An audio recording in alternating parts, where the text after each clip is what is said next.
இயேசு கிறிஸ்து நாமத்தினாலே உங்களுக்கு நன்றிகளும் வாழ்த்துக்களும் தெரிவித்துக் கொள்கிறேன். இந்த நாளில் நம்ம தேவனுடைய வார்த்தைக்காய் கடந்து போவோம். தேவன் நம்மோடு பேசுவாராக. அல்லேலூயா. கர்த்தர் உங்களை ஆசீர்வதிப்பாராக. இந்த நாளில் நம்ம முதலாக ஒரு வார்த்தையை படிப்போம். யோவான் 8ஆம் அதிகாரம் 32வது வசனம். சத்தியத்தை நீங்கள் அறிவீர்கள், சத்தியம் உங்களை விடுதலையாக்கும். அல்லேலூயா. சத்தியத்தை நீங்கள் அறிவீர்கள், சத்தியம் உங்களை விடுதலையாக்கும். ஜெபிப்போம். தலைகளை சாய்த்து, ஆண்டவரே உமக்கு நன்றி செலுத்துகிறோம். கிருபையும் இரக்கமும் நிறைந்தவரே உமக்கு ஸ்தோத்திரம். ஆண்டவரே, சத்தியத்தை அறிவீர்கள், சத்தியம் உங்களை விடுதலையாக்கும் என்று சொன்ன தேவன், அந்த சத்தியத்தை அறிந்து கொண்டு நாங்கள் விடுதலை பெற்றுக்கொள்ள நீங்கள் உதவி செய்வீராக. இப்படி வல்லமை வெளிப்படுத்தும். இந்த ஆன்லைன்ல பார்க்கிற ஒவ்வொருக்கும் இந்த வார்த்தை ஆசீர்வாதமாய் பிரயோஜனமுள்ளதாய் இருக்க ஆண்டவரே தன் குற்றங்களை திருத்திக் கொள்ள நீங்க உதவி செய்யுங்கப்பா. இப்படி வல்லமை வெளிப்படுத்தும் ஆண்டவரே. தேவனுடைய அக்கினி இறங்கும்படி ஜெபிக்கிற நீங்கள் வார்த்தையா இருக்கிறீர். அந்த வார்த்தைகள் வெளிப்படுத்தும். வார்த்தைக்கு எதிராக செயல்படுற பொல்லாத கிரிகள், வான மண்டல பொல்லாத சேனைகளை நஸ்ராக இயேசுவின் நாமத்தினாலே கடிந்து வெளியேறும்படி ஜெபிக்கிற தேவனுடைய வல்லமை வெளிப்படுவதால் ஆவியானவர் பேசுவீரால் இப்படி மகிமை வெளிப்படுத்தும். நஸ்ராக இயேசு கிறிஸ்து நாமத்தினாலே ஜெபிக்கிறேன் ஜீவனுள்ள நல்ல பிதாவே, ஆமீன். அல்லேலூயா. கர்த்தர் நாமம் மையப்படுவதாக. இந்த நாளில் நாம் தேவனுடைய வார்த்தைக்கு கடந்து போகிறோம். இந்த நாளில் நமக்காக கொடுக்கப்பட்ட வார்த்தை அல்லேலூயா. மனம் திரும்புங்கள், மனம் திரும்புதலுக்கு ஏற்ற கனியை கொடுங்கள். அல்லேலூயா. இன்னைக்கு மனம் திரும்புதலை குறித்து தேவன் நம்மோட பேச போகிறார். அதாவது இந்த வசனத்தை நீங்க படிக்கும்போது உங்களுக்கு கரெக்டாக புரியும். மனம் திரும்புதலுக்கு ஏற்ற கனியை கொடுங்கள். தேவன் சொல்றாரு, மனம் திரும்புதலுக்கு ஏற்ற கனியை கொடுங்கள். அல்லேலூயா. அப்படி என்றால் நாம் கிறிஸ்துவுக்குள் வந்த பிறகு, ஞானஸ்தானம் எடுத்த பிறகு மனம் திரும்புதலுக்கான கனியை கொடுங்கள் என்று ஆண்டவர் நமக்கு சொல்றார். இந்த வசனத்தை நீங்க கரெக்டா பாத்தீங்கன்னா கேள்வி கேட்கிற மாதிரி இருக்கும். அல்லேலூயா. ஏன்னு கேட்டா ஆண்டவர் நம்மளை பார்த்து கேட்கிறாரு, மனம் திரும்புதலுக்கு ஏற்றான கனியை கொடுங்கப்பா அப்படின்ற கேட்கிற மாதிரி இந்த கேள்வி மாதிரி இந்த வசனம் இருக்கும். அல்லேலூயா. ஆண்டவர் இங்க சொல்றார் நமக்கு மனம் திரும்புதலுக்கு ஏற்ற கனியை கொடுக்கும்படி.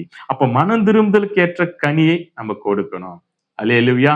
ஏன்னு கேட்டா இந்த வசனம் முழுக்க முழுக்க கிறிஸ்துவர்களுக்கு, அதாவது தேவனை ஏற்றுக்கொண்ட மனிதர்களுக்கு, அல்லேலூயா, ஞானஸ்தானம் எடுத்தவர்களுக்கு, தேவனை பற்றி கொண்டவர்களுக்கு இது முழுமையான வார்த்தை. ஏன்னா தேவன் சொல்றாரு, அதாவது மனம் திரும்புதலுக்கு ஏற்ற கனியை கொடுங்கள். அப்படின்னா கிறிஸ்துவுக்குள் வந்ததுக்கான உங்களுடைய கனிகள், கிரிகளை நீங்க கொடுங்கப்பா என்று சொல்றார். அப்படி என்றால் நம்ம மனம் திரும்புதலுக்கு ஏற்ற கனியை கொடுக்கணும் என்றால் கிறிஸ்துவுக்குள் வந்த பின்பு, தேவனை ஏற்றுக்கொண்ட பின்பு, ஞானஸ்தானம் எடுத்தக்கு பின்பு, அப்போ கர்த்தருக்கு நம்ம கனி கொடுக்கிறோமா என்றுதான் இந்த நாள்ல நம்ம கடந்து போகிறோம். முதலாவது, நம்ம கிறிஸ்து ஏற்றுக்கு முன்பாக எப்படி இருந்தோம் என்று கேட்டால், ரோமர் 7ஆம் அதிகாரம் 5வது வசனத்துல சொல்லப்படுகிறது, நாம் மாம்சத்திற்கு உட்பட்டிருந்து காலத்திலே நியாய பிராணத்திற்கிலே தோன்றிய பாவ இச்சை மரணத்துக்கு ஏதுவாய் கனிகளை கொடுத்தோம். அல்ல, நம்முடைய அவயங்களும் பேலன்ஸ் செய்தது. அல்லேலூயா. அங்க சொல்லப்படுகிறது ரோமர் 7:5 நம் மாம்சத்துக்கு உட்பட்ட கனிகளை கொடுத்தோமா. அந்த மாம்சத்துக்கு உட்பட்ட கனிகள் எப்படி என்று கேட்டனா, அது மரணத்துக்கு ஏதுவான கனியா. அல்லேலூயா. இது இச்சை, பாவ இச்சை மரணத்துக்கு ஏதுவான கனிகள் கொடுக்கப்பட்டோம். நம்முடைய அவயங்களே பேலன்ஸ் செய்தது. இந்த மரணத்துக்கு ஏதுவான கனிகளுக்கு நம்ம அவயங்கள், நம்ம சரீரத்தில் இருக்கிற ஒவ்வொரு பொருட்களும், நம்ம சொல்ல இருதயம், கண்ணு, கை, காலு, நம்ம பேச்சு, இதெல்லாம் எப்படி இருக்குதுன்னு கேட்டா மாம்சத்துக்கு ஏத்தான கிரிகள். இப்ப எப்படின்னு கேட்டா, நமக்கு ஒரு பெருமை வரணும், நம்மளை குறித்து நம்ம வாய் பெருமையாகவே பேசி கொண்டிருக்கோம். அல்லேலூயா. இது என்ன கேட்டா மாம்சத்துக்கான கிரிகள். நம்ம கண்கள் இச்சித்துனே இருக்கும், இது நமக்கு தேவை, இது தேவை, இது தேவை, நம்ம இதை எடுக்கணும். இதெல்லாம் மாம்சத்துக்கான கிரிகள். அல்லேலூயா. அப்ப நம்ம தெரிஞ்சுக்கணும், நம்ம கிறிஸ்துவுக்கு வருவதற்கு முன்பாக நம்முடைய அவயங்கள் எப்படி இருந்ததுன்னா மாம்சத்துக்கு ஏற்ற கனிகளை கொடுக்கிற மாதிரி இருந்தது. அல்லேலூயா. அப்போ நம்ம கிறிஸ்துவுக்குள் வந்த பிறகு எப்படி கனி கொடுக்கணும், தேவன் நம்முடைய கனிகளை எதிர்பார்க்கிறார். அல்லேலூயா. நம்ம கனிகளை தேவன் எதிர்பார்க்கிறார். உதாரணத்துக்கு சொல்லணும்னா, இப்போ 8வது வசனத்துல நம்ம பார்க்கிறோம். அல்லேலூயா. மத்தேயு 3:8 சொல்றோம், மனம் திரும்புதலுக்கு ஏற்ற கனியை கொடுங்கள். அல்லேலூயா. அது ஏன் மனம் திரும்புதலுக்கு ஏற்ற கனியை கொடுங்கள் என்று இது யார் இந்த வசனம் சொல்றான்னா யோவான். அல்லேலூயா. ஞானஸ்தானம் கொடுக்கிற யோவான் சொல்கிற வசனம். அதுக்கு முன்பாக ஒரு வசனம் இருக்கிறது, அதை படிப்போம். 7வது வசனம். அப்போ அதுல சொல்லப்படுகிறது, மத்திய 3:7 வசனத்துல, சரிசேரும் பரிசேரும் சரிசேரும் அநேகர் தன்னிடத்தில் ஞானஸ்தானம் பெறும்படி வருகிறதை அவன் கண்டு, விரிய பாம்பு குட்டிகளே, வரும் கோபத்துக்கு தப்பிக்கொள்ள உங்களுக்கு வகை காட்டினவர் யார்? அல்லேலூயா. இதுல நல்லா தெரியப்படுகிற விஷயம் என்னன்னு கேட்டீங்கன்னா, அது பரிசேர் சரிசேரும் அவர் ஞானஸ்தானம் கொடுக்கிறாரு. ஞானஸ்தானம் கொடுத்தா பரலோகத்து ராஜ்யத்துக்கு நம்ம கடந்து போகலாம் என்று அவர் பிரசங்கித்தார். அந்த வார்த்தையை கேட்டுக்கொண்டு அவர்கள் அநேகர் தண்ணியில ஞானஸ்தானம் எடுக்க, அல்லேலூயா, அவரிடத்துல ஞானஸ்தானம் எடுக்க அநேகர் வராங்க. அப்ப அவர் சொல்றாரு, விரிய பாம்பு குட்டிகளே. அதாவது விரிய பாம்பு குட்டிகளே என்ற அர்த்தம் கேட்டா விஷம் நிறைந்தவர்களே. அதாவது பாம்பிலே விரிய பாம்பு குட்டி விஷம் நிறைந்த ஒரு பாம்பா இருக்கிறது. அதை குறித்து அவர் சொல்றாரு, விரிய பாம்பு குட்டிகளே. அப்படி என்றால் நம்ம விஷம் நிறைந்தவர்களே, பாவத்துல நிறைந்தவர்களே, அசுத்தத்துல நிறைந்தவர்களே, உங்களுக்கு தப்பிக்கொள்ள இந்த வகை காட்டினவர் யார் என்று சொல்றார். இந்த ஞானஸ்தானம் எடுத்தா நீங்க தப்பிக்கொள்ளலாம் சொன்ன வகை காட்டியவர் யார் என்று சொல்லிட்டு, அதுக்கப்புறம் 8வது வசனம் சொல்லப்படுகிறது, மனம் திரும்புதலுக்கு ஏற்ற கனியை கொடுங்கள். நீங்க ஞானஸ்தானம் எடுத்தா பரலோக ராஜ்யத்துக்கு போக முடியாது. ஞானஸ்தானம் என்பது நம்ம பாவங்களை அறிக்கிறது தான் ஞானஸ்தானம். அல்லேலூயா. இப்ப எப்படின்னு கேட்டா, நம்ம ஞானஸ்தானம் எடுக்கிறோம், பாவத்துக்கு மரித்து நீதிக்கு பிழைக்கும்படி ஞானஸ்தானம் எடுக்கிறோம். அல்லேலூயா. அதுக்கு தான் ஞானஸ்தானம். அவர் ஏன் ஞானஸ்தானம் கொடுத்தார்னா, நம்ம இருதயம் பாவத்துக்கு மரித்து நீதிக்கு பிழைக்கும்படி. அல்லேலூயா. நம்ம பழைய காரியங்கள் நான் ஃபர்ஸ்ட் உங்களுக்கு சொன்னேன் இல்லையா, ரோமர் 7:5 நம்முடைய இச்சைகள் எப்படி இருந்ததுன்னா, கனிகள் எப்படி இருந்ததுன்னா, மாம்சத்துக்கு ஏற்ற கனிகள். அதெல்லாம் நம்ம விட்டு அல்லேலூயா, அதெல்லாம் விட்டு நம்ம தேவனுக்குள் புதுதாய் பிறக்கிற மனிதர்கள் போல, அதுதான் ஞானஸ்தானம் என்று சொல்லப்படுகிறது. அதாவது நம்ம பாவத்துக்கு மரித்து நீதிக்கு பிழைக்கும்படி கொடுக்கிற ஞானஸ்தானம். அல்லேலூயா. அதனாலதான் அவர் சொல்றாரு, மனம் திரும்புதல் ஏற்ற கனி நீங்க கொடுக்கணும். நான் ஞானஸ்தானம் கொடுத்தா நீங்க பரலோக ராஜ்யத்துக்கு போக முடியாது. உங்களுடைய எண்ணங்கள் விரிய பாம்பின் குட்டிகள் விஷத்து போல இருக்கிறது. அதனால நீங்க ஞானஸ்தானம் எடுத்தா பரலோக ராஜ்யத்துக்கு போக முடியாது. நல்லா புரிஞ்சுக்கணும். நான் ஞானஸ்தானம் எடுக்கணும். தேவனுடைய வார்த்தை சொல்கிறது, ஜலத்தாலும் ஆவியாலும் பெறாது விட்டால் அவன் பரலோக ராஜ்யத்தில் பிரவேசிக்க முடியாது என்று வார்த்தை தெளிவாக சொல்கிறது. ஞானஸ்தானம் கண்டிப்பா எடுக்கணும். ஆனா ஞானஸ்தானம் எடுக்கிறதுக்கு முன்பாக முதல்ல மனம் திரும்பணும்.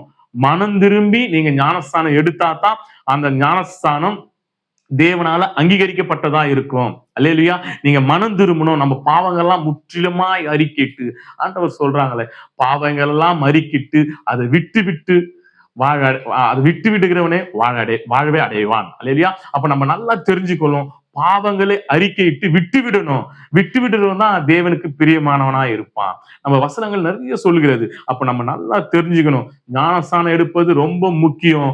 ஆனா அதுக்கு முன்பாக நாம மனம் திரும்பணும்.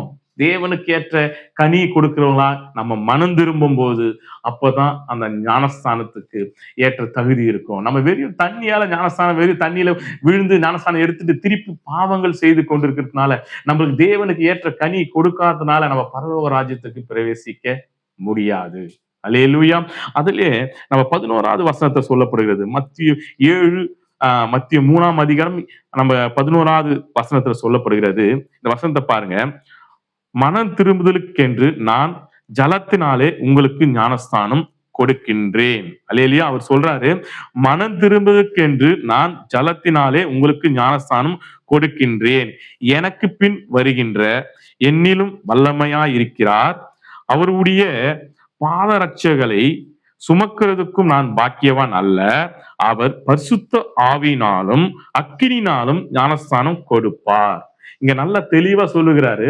அவரு யோவான் என்ன சொல்றாருன்னா, நான் ஜலத்தால உங்களுக்கு ஞானஸ்தானம் கொடுக்கிறேன். அந்த ஜலத்தால ஞானஸ்தானம் ஏன் உங்களுக்கு கொடுக்குறேன்னா, நீங்கள் பாவத்துக்கு மரித்து நீதிக்கு பிழைக்கும்படி நான் ஜலத்தால உங்களுக்கு ஞானஸ்தானம் கொடுக்கிறேன். எனக்கு பின்னா ஒருவர் வருவார், அவர் வல்லமே உள்ளவர். அல்லேலூயா. அவருடைய பாதரட்சம், அவர் செருப்பை சுமக்கிறதுக்கு கூட நான் தகுதி இல்லாதவன் என்று அவர் சொல்றார். அப்போ நீங்கள் மன திரும்புதலுக்கு ஏற்ற, அல்லேலூயா. ஞானஸ்தானம் எடுத்தா தான் நீங்க மனம் திரும்பி தேவனிடத்துல பாவ அறிக்கை இட்டு உண்மையாக நீங்க ஞானஸ்தானம் எடுத்த பின்பு அதுக்கப்புறம் தான் ஆண்டவராகிய இயேசு கிறிஸ்து சொல்றாரு, பரிசுத்த ஆவினாலும் அக்கினினாலும் ஞானஸ்தானம் கொடுப்பாராம். நீங்க ஞானஸ்தானம் எடுக்கிறதுக்கு நம்ம ஆவியினால் ஜலத்தால பெறாதவட்ட பரலோக ராசியும் பிரவேசிக்க முடியாது, உண்மை. ஆனா நீங்க மனம் திரும்பி ஞானஸ்தானம் எடுத்தா மட்டும்தான் பரிசுத்த ஆவியாலும் அக்கினியினாலும் நீங்கள் ஞானஸ்தானம் பெற முடியும். அந்த வரங்களும் கிருபைகளும் பரிசுத்தாவியுடைய அபிஷேகம் நீங்க பெறணும் என்றால் நீங்கள் மனம் திரும்பணும். உண்மையாக நீங்க மனம் திரும்பி ஞானஸ்தானம் எடுத்திருந்தால் மட்டும்தான். நீங்க மனம் திரும்பாம இருந்தால் பரிசுத்த ஆவியானரை பெற்றுக்கொள்ளவே முடியாது. அல்லேலூயா. நீங்க பரிசுத்த ஆவியானரை பெற்றுக்கொள்ளணும்னா, அக்கினி அபிஷேகம் நீங்க பெற்றுக்கொள்ளணும்னா, தேவனுடைய வல்லமை உங்களுக்குள் செயல்படணும்னா நீங்க உண்மையாக மனம் திரும்பி இருக்கணும். மனம் திரும்புவதற்கு ஏற்ற கனி உங்களிடத்துல இருக்கணும். அல்லேலூயா. அப்ப மனம் திரும்புவதற்கு ஏற்ற கனி உங்களிடத்துல இருந்தா மட்டும்தான் பரிசுத்த ஆவியான ஒரு அபிஷேகமும் அக்கினி அபிஷேகமும் நீங்கள் பெற்றுக்கொள்ள முடியும். அதனால்தான் ஞானஸ்தானம் யோவான் சொல்கிறார், நீங்க மனம் திரும்புவதற்கு ஏற்ற கனியை கொடுக்கணும். அல்லேலூயா. அதே போல நம்ம மத்திய 7ஆம் அதிகாரத்துல நம்ம 18வது வசனத்துல நான் உங்களுக்கு படிக்கிறேன் பாருங்க. அதுல சொல்லப்படுது, நல்ல மரம் கெட்ட கனியை கொடுக்க மாட்டாது, கெட்ட மரம் நல்ல கனியை கொடுக்க மாட்டாது. அல்லேலூயா. நல்ல கனி கொடாத மரம் எல்லாம் வெட்டுண்டு அக்கினியிலே போடப்படும். 19வது வசனத்துல சொல்லப்படுது. 18வது வசனத்துல தெளிவா சொல்லப்படுகிறது, நல்ல மரம் கெட்ட கனியை கொடுக்க மாட்டாது, கெட்ட மரம் நல்ல கனியை கொடுக்க மாட்டாது. இதனுடைய அர்த்தம் என்னன்னு கேட்டீங்கன்னா, இப்போ ஒரு மாமரங்குதுன்னா அது நமக்கு மாமரம் நிறைய பழங்கள் இருக்குது. இந்த பழங்கள்லாம் என்னன்னா ஒருபோதும் அது கெட்ட கனிகளை கொடுக்கும். மாமரம் ஒரு நாளும் கெட்ட கனிகளை கொடுக்காது, அது மாம்பழத்தை தான் கொடுக்கும். இல்லையா?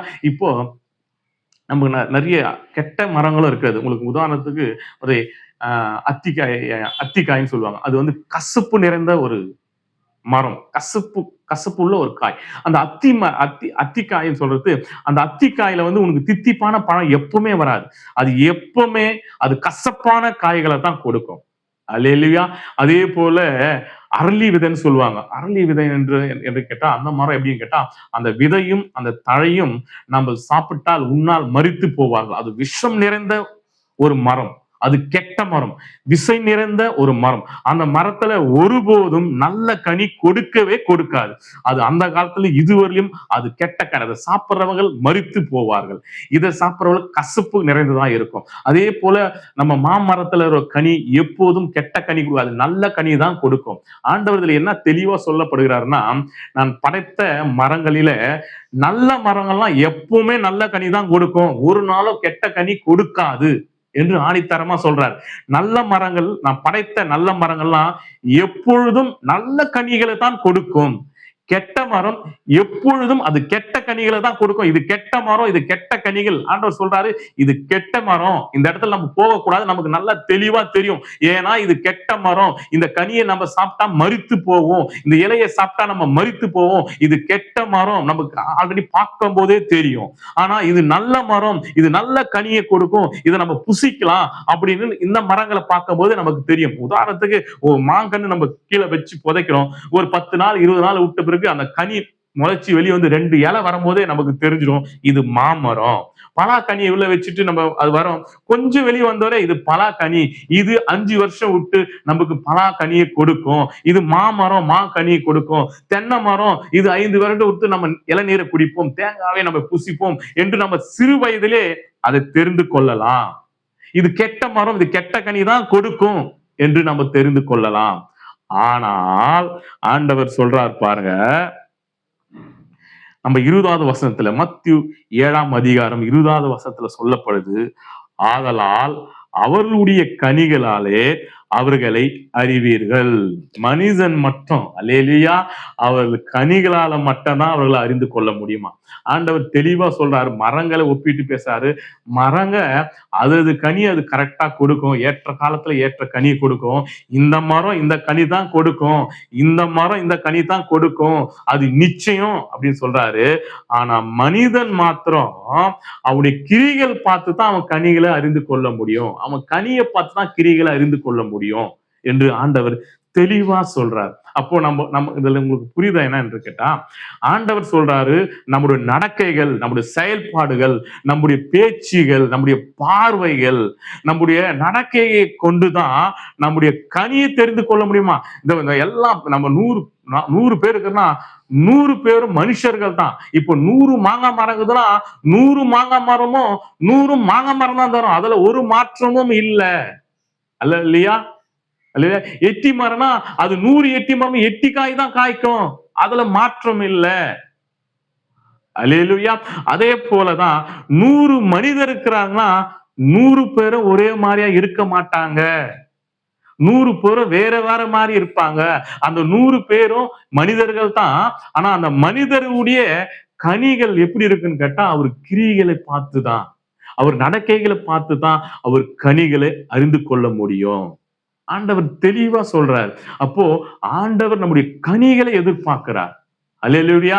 நம்ம மன திரும்புதலுக்கு ஏற்ற கனியை கொடுக்கும்படி தேவன் எதிர்பார்க்கிறார். புரிஞ்சுக்கினீங்களா? அதுக்குதான் 10 பேர் இருக்கிறாங்கன்னா 10 பேரும் ஒரே மாதிரி இருக்க மாட்டாங்க. ஒரு விதமா இருப்பாங்க. ஒரு விதமா செயல்படுவாங்க. அதான் ஆண்டவர் சொல்றார், அவருக்கேற்ற செயல்பாடுகள். அல்லேலூயா.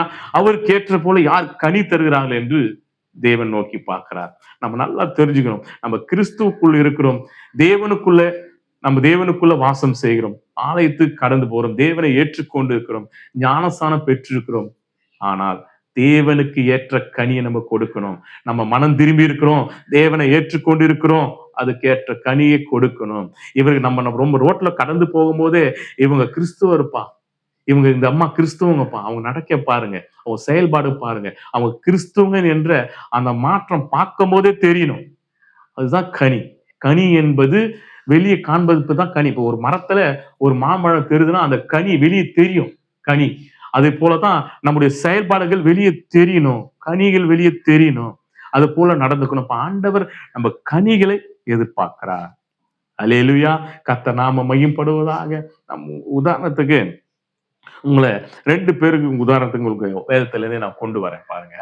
அந்த ஒரு விசுவாசி, அல்லேலூயா, ஒரு விசுவாசி குறித்து நம்ம சொல்லலைன்னா, நம்ம வேதத்துல பார்க்க போகிறோம் சகேயை பத்தி எல்லாருக்கும் தெரியும். நான் வசனத்துல சொன்னா டைம் ஆயிடுன்னு உங்களுக்கு நான் நேரா சொல்றேன். அல்லேலூயா. நம்ம சகேயை குறித்து நம்ம எல்லாருக்கும் தெரியும். சகே எப்பேற்பட்டவனா, அவன் வட்டி வசூலிக்கிறவன். அந்த ஊர்ல யாருக்குமே அவனை பிடிக்காது.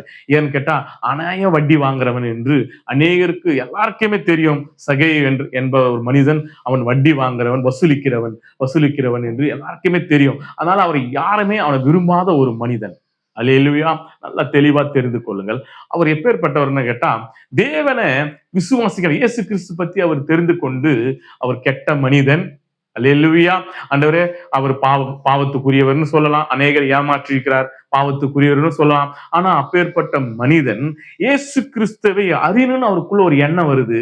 அவர் என்ன பண்றாரு, அந்த மரத்து மேல ஏறி ஆண்டவர் அறிகிறார். ஆண்டவர் சகையே கீழே இறங்கி வாழ்றாரு. சகையை கீழே இறங்கி வரார். கீழே இறங்கி வந்த சகை கிட்ட சொல்றாரு, இன்னைக்கு நான் உங்க வீட்டுல தங்க போறோம்பா அப்படின்னு ஆண்டவர் சொல்றாரு. சகேவி சந்தோஷப்பட்டு அவன் வீட்டுக்கு கொண்டு போறாரு. ஆனா மக்கள் எல்லாம் சொல்றாங்க, ஆண்டவருக்கு என்ன ஆச்சு, அவன் ஏமாத்துக்காரனாச்சே, அவன் அநேகமா ஏமாத்தி சம்பாதிக்கிறவனாச்சே, அநேக வட்டி வாங்குறவனாச்சே, அவன் இடத்துல இயேசு கிறிஸ்து போறாரு அப்படின்னு எல்லாரும் பேசுவாங்க. ஆனா ஆண்டவர் சொல்றாரு, என்னன்னா பாவிகளை ரட்சிக்கவே நான் பூமிக்கு வந்தேன் அப்படின்னு சொல்றாரு ஆண்டவர். அப்ப என்ன பண்றாருன்னா, சகே வீட்டுக்கு அவர் கடந்து போறார். சகே வீட்டுக்கு கடந்து போன உடனே அப்போ ஆண்டவர் எதுவுமே சகே வீட்டுக்கு கடந்து போறார், அவர் வீட்டுல புசிக்கிறார், பானம் பண்றார், எல்லாம் செய்யறார். அப்போ சகேவி சொல்றாரு, ஆண்டவர் எனக்குள்ள வந்தவனே, ஆண்டவர்கிட்ட ஒரு அறிக்கையிடுறார். ஆண்டவரே, பாவம் அறிக்கையிடுறார். எப்படி இருக்காருன்னா, ஆண்டவரே, நான் யாராரு இடத்துல அநியாயமாய் காசு வாங்கி இருந்தால், அது ரெட்டத்தனியா நான் வாங்கியிருந்தால் அது 4 தனியா கொடுக்கிறேன். நான் 2 மடங்கா யாருக்கிட்ட ஏமாத்தி வாங்கிருந்தேன்னா அது 4 மடங்கா நான் திருப்பி தருறேன் ஆண்டவரே அப்படின்னு சொல்லி அவர் பாவம் அறிக்கை அங்க இடும்போது, ஆண்டவர் அங்க இதுவரையிலும் பேசாத ஆண்டவர் அங்க பேசுகிறாரு சகேயை பார்த்து. சகே எப்போ தன் மனதில் இருக்கிற பாவங்களை அறிக்கிட்டானோ, ஆண்டவர் முன்பாக அறிக்கையிடுகிறான். ஆண்டவரே, நான் ஏமாத்துறது உண்மை. அவன் ஒப்புக்கொள்கிறான், நான் பாவத்தை ஒப்புக்கொள்கிறான், நான் ஏமாத்துறது உண்மை. ஆண்டவரே, நான் யாருக்கிட்டாவது ரெட்டத்தன்னையாக வாங்கியிருந்தால், 2 மடங்கா நான் வாங்கியிருந்தா அது 4ஆக நான் திருப்பி கொடுத்துறேன்னு எப்போ அவன் தேவன் முன்பாக அறிக்கை பண்ணானோ, அப்போ ஆண்டவராக இயேசு கிறிஸ்து சொல்றார், இந்த வீட்டுக்கு ரட்சிப்பு வந்தது. அல்லேலூயா. விசுவாசிகளாக நம்ம தெரிந்து கொள்ள ஒரு விஷயம் என்னன்னு கேட்டீங்கன்னா, இந்த வீட்டுக்கு நம்ம ரட்சிப்பு வந்து ஆண்டவர் எப்ப சொல்றாருன்னா, இவன் பாவ அறிக்கை இட்டு மனம் திரும்பின போதுதான் ஆண்டவர் சொல்றார் இந்த வீட்டுக்கு ரட்சிப்பு வந்தது. அல்லேலூயா. அப்ப நம்ம நல்லா தெரிஞ்சுக்கணும், பாவ அறிக்கை இட்ட பிறகு, அல்லேலூயா, பாவ அறிக்கை இட்ட பின்பு தேவனிடத்துல நம்ம மன்றாட போது, ஆண்டவரே நான் பாவ அறிக்கை இட்டுட்டேன், நான் மனம் திரும்பிட்டேன் என்று தெரிந்த பிறகு அவன் மனம் திரும்பி அவன் கனி கொடுக்கிறான் என்று தேவன் அறிந்த பின்பு, நல்லா பாருங்க, அவன் மனம் திரும்பி அந்த கனி கொடுக்கிறான் தேவன் அறிந்த பிறகு ஆண்டவர் சொல்றாரு இந்த வீட்டுக்கு ரட்சிப்பு வந்தது. இன்றுதான் இந்த வீட்டுக்கு ரட்சிப்பு வந்தது. அல்லேலூயா. அப்போ நம்ம மனம் திரும்பி கனி கொடுக்கும் போதுதான் தேவன் ரட்சிப்பின் ஆவியை நம்ம மேல ஊற்றுகிறார். அல்லேலூயா. தேவனுடைய வல்லமை நமக்குள் செயல்படுது. ஆண்டவர் அவர் வீட்டுக்கு வந்திருக்கிறார், அவங்களோட புசிக்கிறார். அப்பெல்லாம் ஆண்டவர் எதுவுமே சொல்லல, அவன் பாவை அறிக்கை இட்டு மனம் திரும்புதற்கு ஏற்ற கனியை கொடுக்கும் போதுதான் ஆண்டவர் அங்க சொல்றாரு இங்க ரட்சிப்பு, இந்த வீட்டுக்கு ரட்சிப்பு வந்தது என்று. அப்போ நம்ம மனம் திரும்புதற்கு ஏற்ற கனியை கொடுத்ததுனாலதான் அந்த வீட்டுக்கு ரட்சிப்பு வந்தது, சகை வீட்டுக்கு. அல்லேலூயா. நம்ம தெரிஞ்சுக்கணும், பின்னாடி நம்ம எப்படி பாவங்கள் செய்தோமோ, எப்படி எல்லாம் இருந்தோமோ அது தேவையில்லை. தேவனுக்குள்ள நம்ம மனம் திரும்பி தேவனை ஏற்றுக்கொண்டு நம்ம தேவனுக்குள்ள வாசம் செய்யும் போது தேவனுக்கு மனம் திரும்புதலுக்கு ஏற்ற கனியை கொடுக்கணும். சகையை போல மனம் திரும்புதலுக்கு ஏற்ற கனியை கொடுக்கணும். நம்ம ஊழியக்காரர் குறித்தும் ஒன்று தெரிந்து கொள்ளலாம். அல்லேலூயா. அப்போஸ்தலராகிய பவுல், அல்லேலூயா, அப்போஸ்தலராகிய பவுல் குறித்து எல்லாருக்குமே தெரியும். அவர் 12 சீஷர்கள்ல ஒரு சீஷரும் இல்ல, அவர் தனியா எடுக்கப்பட்டவர். அல்லேலூயா. அப்போஸ்தலராகிய பவுல் பத்தி முதல்ல நம்ம தெரிஞ்சு கொள்ளணும்னா, அவர் எப்பேற்பட்டவர் என்று கேட்டீங்கன்னா, கிறிஸ்துவுக்கு எதிரானவர். அல்லேலூயா. யார் கிறிஸ்துவர் தெரிஞ்சா, இவர் பைபிள் தூக்கின்னு யாராவது தேவனை பத்தி பிரசங்கம் பண்றாங்க தெரிஞ்சாமல அவங்கள போய் அடிக்கிறான். அல்லேலூயா. எப்படின்னா அடிக்கிறாள், கொலை பண்றாள், அநேக கிறிஸ்தவர்களை அடித்து துன்புறுத்திக்கிறார், அநேக கிறிஸ்தவரை கொலை செய்திருக்கிறார், வேதத்துல இருக்கிறது. அல்லேலூயா. அப்பேற்பட்ட ஆள் தேவன் ஒரு முறை தொடுகிறார். அல்லேலூயா. நீங்கள் எல்லாம் அறிந்திருக்கிறீங்க, வேதத்தை படித்திருக்கிறீங்க. அப்ப தேவன் ஒரு முறை அப்போஸ்தலராகிய பவுலை தொடுறாரு. அல்லேலூயா. அவர் தொட்ட உடனே தேவனுக்கு ஆண்டவர் கேட்கிறார், ஆண்டவரிடத்துல இவர் கேட்கிறாரு, ஆண்டவர் நான் என்ன செய்யணும்? ஆண்டவர் அவருக்காக ஊழியம் செய்யும்படி ஆண்டவர் அவர் அழைக்கிறார். ஆனா அவர் அழைத்த உடனே ஆண்டவருக்கு உடனே ஊழியம் செய்கிறார். நீங்க நல்லா தெரிஞ்சுக்கணும், அவர் முன்னாடி எப்படி இருந்தாரு கேட்டீங்கன்னா, கிறிஸ்தவர்களை கண்டாவே அடிக்கிறவர், கொலை செய்கிறவர், அதாவது ஒரு ரவுடியா, பெருமைக்குரியவர். ரவுடி என்றாலே பெருமைக்குரியவர் என்ற அர்த்தம். நீ ரவுடிங்களை பாத்தீங்கன்னா அவர் பெருமைக்குரிய பேச்சு பேசுவாங்க, நான் அதை செஞ்சிருவேன், நான் இதை செஞ்சிருவேன், அதை பண்ணிடுவேன்னு சொல்லுவாங்க. ஏன்னா அவருக்குள்ள பெருமைக்குரிய காரியங்களே வரும். ஆனா அவர் எப்பேற்பட்ட பெருமைக்குரியவர்களா இருந்தார். அல்லேலூயா. அநேகர் துன்புறுத்துவர்களா இருந்தார், அநேகர் குல சேர்வுகளா, கிறிஸ்துவுக்கு எதிராக குல சேர்வுகளா இருந்தார். ஆனா இவர் மனம் திரும்பி வரும்போது, அதாவது தேவனுடைய ஆண்டவருடைய சீஷர்களே இவர் ஏற்றுக்கொள்ள பயப்படுறாங்க. ஐயோ இவன் முன்னாடி அடிக்கிறவனாச்சே, துன்புறுத்தினாரே, கொலை செய்யறனாச்சே, இப்ப நமக்குள்ள வந்திருக்கிறானே அப்படி என்று அநேகர் பயப்படுறாங்க.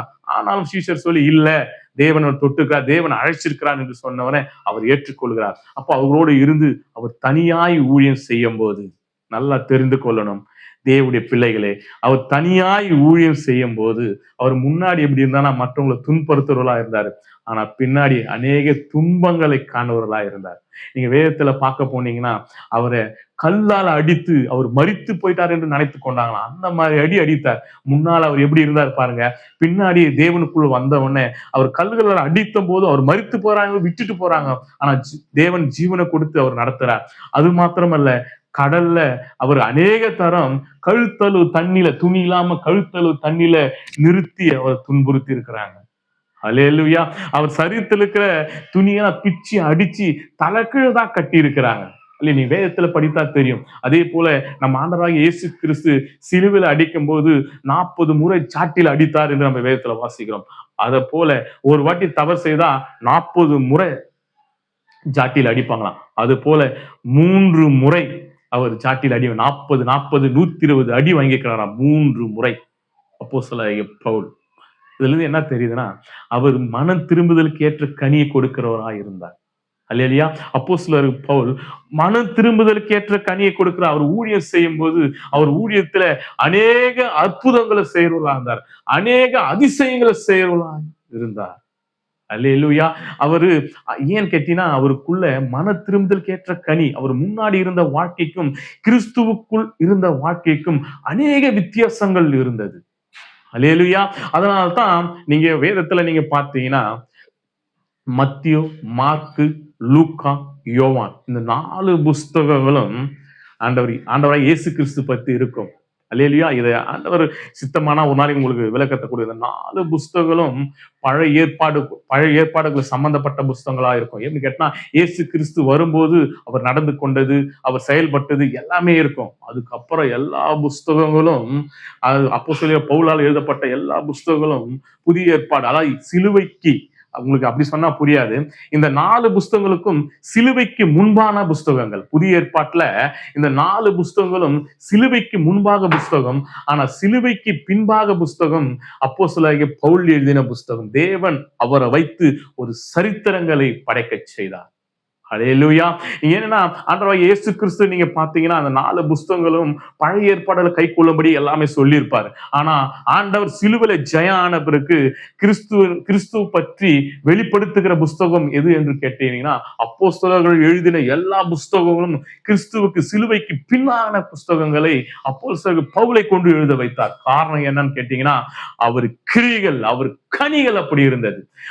இயேசு கிறிஸ்து அவரை கொண்டு பயன்படுத்தினார். காரணம் என்னன்னு கேட்டீங்கன்னா அவர் கிறிஸ்துவுக்கு வருவதற்கு முன்பானத கனிக்கும், கிறிஸ்துவுக்குள் வந்த பிறகு அவர் கொடுத்த மனம் திரும்புவதற்கு ஏற்ற கனியும் கண்டு அவரை கொண்டு ஒரு சரித்திரங்களை மாற்ற செய்தார் தேவன்.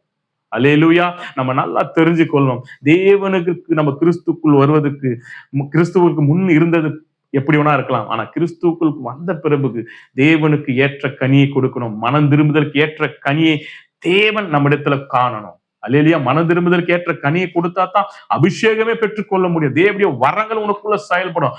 மனம் திரும்புதலுக்கு ஏற்ற கனி இல்லாது விட்டால் அபிஷேக பெற்ற அல்லேலூயா அபிஷேக பெற்ற வரங்களும் செயலிழந்து போவோம். உங்களுக்கு உதாரணம் சொல்லலாம், நம்ம அபிஷேக பெற்ற பழைய ஏற்பாட்டுல சவுலை பத்தி நமக்கு நல்லா தெரியும். அல்லேலூயா. அவர் தேவனால தேர்ந்தெடுக்கப்பட்டவர். அல்லேலூயா. தேவனால தேர்ந்தெடுக்கப்பட்டவர். தேவன் அவர் மேல ஒரு அபிஷேகத்தை கொடுக்கிறார், ஒரு வல்லமை கொடுக்கிறார், ராஜாவா தேர்ந்தெடுக்கிறார். ஆனா தேவனுடைய வார்த்தைகள், அல்லேலூயா, அவர் தேவனுக்கு அவர் சரி மனம் திரும்புதலுக்கு ஏற்ற கனியை கொடுக்காதனால் தேவனுடைய வார்த்தையை கீழ்ப்படியே நடந்து போவாத காரணத்தினால அவர் என்ன பண்றாருன்னா அவரை ராஜால இருந்து தள்ளி விட்டு தாவீதை ராஜா ஆக்குறார். அவரை ஏன் ராஜா ஆக்கணும்னு சொல்லி மன வருத்தப்படுகிறார் தேவன். அல்லேலூயா. மனம் திரும்புதலுக்கு ஏற்ற நமக்குள்ள கனியை கொடுக்கலாம், தேவன் மன வருத்தப்படுவார்.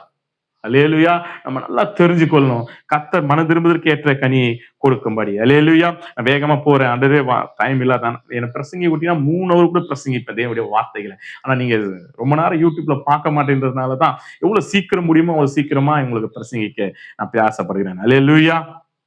இங்க பாருங்க, அது மத்திய 7ஆம் அதிகாரத்துல 21ஆம் வசனம் சொல்றது, பரலோக ராஜ்யத்திற்கு என் பிதாவின் சித்தத்தின்படி செய்கிறவன் பரலோக ராஜ்யத்திலே பிரவேசிப்பானானால் என்னை நோக்கி கர்த்தாவே கர்த்தாவே என்று சொல்கிறவன் அதில் பிரவேசிப்பதில்லை.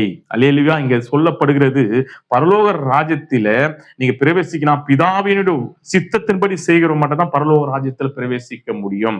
இல்லை என்றால் கர்த்தாவே கர்த்தாவே என்று சொன்னாலும் பரலோக ராஜ்யம் பிரவேசிக்க முடியாது என்று சொல்லப்படுகிறது. 22ஆம் வசனம் சொல்லுது, அந்த நாளிலே, அல்லேலூயா, அந்த நாள்லாம் நம்ம புரிஞ்சுக்கொள்ளணும். ஆண்டவர் சொல்ற அந்த நாள் என்றால் நல்லா புரிஞ்சுக்கொள்ளணும். எப்போன்னு கேட்டா நியாய தீர்ப்பு நாள்ல. அல்லேலூயா. ஆண்டவராகிய இயேசு கிறிஸ்து வருகிற நியாய தீர்ப்பு நாள்ல, அந்த நாளிலே அநேகர் என்னை நோக்கி கர்த்தாவே கர்த்தாவே உம் நாமத்தினாலே தீர்க்க தரிசனம் உரைத்தோம் அல்லவா, உம் நாமத்தினாலே பிசாசுகளை துரத்தினோம் அல்லவா என்பார்கள்.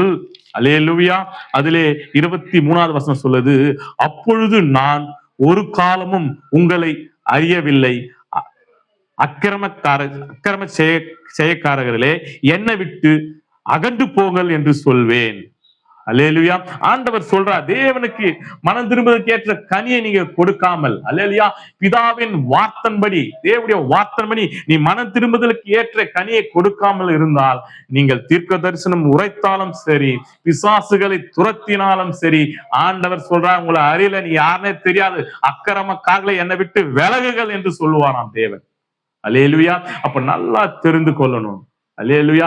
மனம் திரும்புதலுக்கு ஏற்ற கனியை பிதா வார்த்தையின்படி நம்ம நடந்து கொள்ளணும். இயேசு கிறிஸ்து இந்த பூமியில பிறந்து பிதா அவருக்கு என்ன சொன்னாரோ அந்த வார்த்தைப்படி நடந்து கொண்டார். அவர் எப்படி மரிப்பார் என்றதோ அதே போல மரித்தார், எப்படி உயிர் தெழுவார் என்றதோ அதே போல உயிர் தெழுந்தார். அவர் என்னென்ன துன்பப்படுவார் என்று எழுதப்பட்டதோ அதெல்லாம் அதே போல அவர்கள் நிறைவேறப்பட்டது. அப்ப பிதாவின் வார்த்தையின்படி இயேசு கிறிஸ்து நடந்து கொண்டார். அதே தான் ஆண்டவர் நமக்கு சொல்றார், பிதாவின் வார்த்தையின்படி நம்ம நடந்து கொண்டு இயேசு கிறிஸ்துவை நம்ம துதிக்கணும். இந்த வேதத்தை நம்ம கை கொண்டு தேவனை துதிக்கணும், ஆண்டவராக இயேசு கிறிஸ்துவை துதிக்கணும் என்று சொல்லப்படுகிறது. அல்லேலூயா. அநேக வசனங்கள் இருக்கிறது.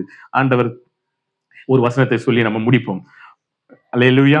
மத்தியு 12:50 வசனம், 12ஆம் அதிகாரம் 50வது வசனம் சொல்லுது, பரலோக ராஜ்யத்திற்கு என் பிதாவின் சித்தத்தின்படி செய்கிறவன் எவனோ அவனே எனக்கு சகோதரனும் சகோதரியும் தாயமாய் இருக்கின்றார்கள் என்றார். நீங்க பரலோக ராஜ்யத்துக்கு பிரவேசிக்கணும்னா தேவனுடைய சித்தத்தின்படி செய்கிறவர் எவர்களோ அவர்கள் மட்டும்தான் நர்சராகிய இயேசு கிறிஸ்துக்கு சகோதராவும் சகோதரியாகவும் தாயாகவும் அவர் இருக்கிறார். உங்களுக்கு சகோதரியாகவும் சகோதரனாகவும் தாயாகவும் ஆண்டவராகிய இயேசு கிறிஸ்து நமக்காய் இருக்கிறார் என்று சொல்ல. அப்போ நீங்க மனம் திரும்புதலுக்கு ஏற்ற கனியை கண்டிப்பா கொடுக்கணும். அல்லேலூயா. நீங்க மனம் திரும்புதலுக்கு ஏற்ற கனியை கொடுக்கும் போதுதான் நீங்க பரலோக ராஜ்யத்துக்கு பிரவேசிக்க முடியும். நீங்க நல்லா தெரிஞ்சுக்க, மனம் திரும்புதல் ஏற்ற கனி நம்ம ஏன் கொடுக்கணும், தேவனை ஏன் எதிர்பார்க்கிறாருன்னா அவருக்காக இல்லை, நமக்காக. நம்ம மனம் திரும்புதலுக்கு ஏற்ற கனியை கொடுக்கும் போது அந்த கனியை கொண்டு நம்மை ஆசீர்வதிப்பார். நம்ம தலைமையான பிள்ளைகளை ஆசீர்வதிப்பார், நம்ம குடும்பத்தை ஆசீர்வதிப்பார். நம்மள ஆசீர்வதிக்கதான் தேவன் நம்ம கிட்ட நல்ல கனியை கேட்கிறார், மனம் திரும்புதலுக்கு ஏற்ற கனியை கேட்கிறார். இந்த வார்த்தை உங்களோட பேசி இருக்குன்னு நான் விசுவாசிக்கிறேன். அல்லேலூயா. இந்த வார்த்தையின்படி நீங்க கனி கொடுங்க. சத்தியத்தை அறிவீர்கள், சத்தியம் உங்களை விடுதலையாக்கும். அல்லேலூயா. நம்ம ஜெபிப்போம். சோத்திரம் ஆண்டவரே, உம நன்றியோடு துதிக்கிறோம். பரிசுத்தமுள்ள என் தகப்பனே, இந்த வேலையில ஆண்டவரே, இந்த ஓய்வு நாள்ல உம துதிக்கும்படி ஆராதிக்கும்படி என் தேவனா கர்த்தர் கிருபை செய்ததுக்காய் உமக்கு நன்றி செலுத்துகிறோம் ஆண்டவரே. அப்பா, அந்த நாள்ல மனம் திரும்புதலுக்கு ஏற்ற கனியை கொடுக்கும்படி என் தேவனா கர்த்தர் நீங்க கிருபை செய்திருக்கிறீர், அதுக்காய் சோத்திரம் ஆண்டவரே. மனம் திரும்புதலுக்கு ஏற்ற கனியை நாங்கள் கொடுக்க நீங்க கிருபை செய்யுங்கப்பா ஆண்டவரே. நாங்கள் வேதத்துல வாசிக்கும் போது ஆண்டவரே, ஒரு தந்தை ஒரு தன் பிள்ளையை கொண்டு வந்து ஆண்டவரை கொடுக்கும் போது நீங்க இதை நீ செய்வீர்கள் என்று நீங்கள் விசுவாசிக்கிறீர்களா என்று நீங்கள் கேட்கும் போது அந்த தகப்பன் சொல்லுகிறான், ஆண்டவரே அப்பா நாங்கள் விசுவாசிக்கிறோம், ஆனாலும் எங்களுக்குள்ள ஒரு அவிவிசுவாசம் இருக்கு, அதை எடுத்து போடுங்கள் என்று சொன்னது போல ஆண்டவரே நாங்கள் மன்றாடுகிறோம். ஆண்டவரே நாங்கள் விசுவாசிக்கிறோம் ஆண்டவரே, உமக்காய் கனி கொடுக்கணும் என்று நாங்கள் வாஞ்சியா இருக்கிறோம் ஆண்டவரே. எங்களுக்குள்ள அந்த அவிவிசுவாசமும் அந்த கனி கொடுக்காதபடி எங்களுக்குள்ள போராடுற அந்த பிசாசின் கிரிகளும் ஆண்டவரே விரட்டும்படி எடுத்து போடும்படி என் தேவனா கர்த்தர் இடத்துல நாங்கள் மன்றாடுகிறோம் அப்பா. உங்களுக்கு நாங்கள் கனி தர விரும்புகிறோம் ஆண்டவரே. அப்பா உமக்கு பிரியமாய் நடந்து கொள்ள நாங்கள் வாஞ்சியா இருக்கிறோம் ஆண்டவரே. தடை செய்யற எல்லா பொல்லாத கிரிகளும் நர்சராகிய இயேசு கிறிஸ்து நாமத்தாலே கடிந்து வெளியேறும்படி செபிக்கிற ஆண்டவரே. இந்த நாள்ல இந்த வார்த்தையை கேட்கிற ஒவ்வொருவரையும் ஆசீர்வாதமா மாற்றும்படி செபிக்கிற ஆண்டவரே. அவர் சரீரத்தில் இருக்கிற எல்லா பலவீனங்களும் நர்சராகிய இயேசு கிறிஸ்து நாமத்தாலே இப்போது பலவீனங்கள் விலகும்படி கட்டளை கொடுக்கிறேன். அவளுக்குள்ளே கிரியை செய்யற எல்லா பொல்லாத கிரிகள் ஆண்டவரே, பிசாசின் கிரிகளை நர்சராகிய இயேசுவின் நாமத்தால் இப்போது விலகுவதாக. கர்த்தருடைய வல்லமை இப்போது இறங்கும்படி செபிக்கிற ஆண்டவரே. கட்டுகளை அவிழ்க்கிற ஆண்டவரே. அவர் சரீரத்தில் கட்டப்பட்ட எல்லா பிசாசின் கட்டுகளை இப்போது நர்சராகிய இயேசுவின் நாமத்தால் கட்டவிழ்க்கிற ஆண்டவரே. தேவனுடைய மகிமை வெளிப்படுவதாக. தடைகளை உடைத்து போடுங்க, ஆசீர்வதிப்பீராக. இந்த நாள்ல ஆண்டவரே அந்த வார்த்தை கேட்கிற ஒவ்வொரு பிள்ளைகளும் ஆண்டவரே நீ ஆசீர்வாதமா மாற்றுங்க ஆண்டவரே. அவர்கள் மனம் திரும்பி ஆண்டவரே உங்களுக்கு மனம் திரும்புவதற்கு ஏற்ற கனியை கொடுக்க ஆசீர்வதிப்பீராக. நர்சராகிய இயேசு கிறிஸ்து நாமத்தாலே ஜெபிக்கிறேன் ஜீவனுள்ள நல்ல பிதாவே, ஆமேன். அல்லேலூயா. பிதாகிய தேவனை சோத்தரிப்போம். சோத்திரம் சோத்திரம் சோத்திரம் சோத்திரம். கர்த்தராகிய இயேசு கிறிஸ்து சோத்தரிப்போம். சோத்திரம் சோத்திரம் சோத்திரம் சோத்திரம். நம்ம ஆளுகிற பரிசுத்த சோத்தரிப்போம். சோத்திரம் சோத்திரம் சோத்திரம். ஒன்று சேர்ந்து சொல்ல, என் ஆத்துமாவே கர்த்தரை சோத்தரி, என் முழுவதுமே பரிசுத்த நாமத்தை சோத்தரி, என் ஆத்துமாவே கர்த்தரை சோத்தரி, கர்த்தர் செய்த சகல உபகாரங்களும் மறவாதே. ஆமீன். நம்ம ஆசீர்வாதத்தை பெற்றுக்கொள்ளலாம். கர்த்தராகிய இயேசு கிறிஸ்துடைய இரக்கமும் பிதாவுடைய அன்பும் பரிசுத்த ஆவியுடைய அந்நிய ஐக்கியமும் சகா காலமும் இயேசு கிறிஸ்து வருகிறவர்களில் சமாத்தோட ஆசீர்வாதத்தோடு எப்போதும் நம்மோடு தங்கி இருப்பாராக. ஆமீன். அல்லேலூயா.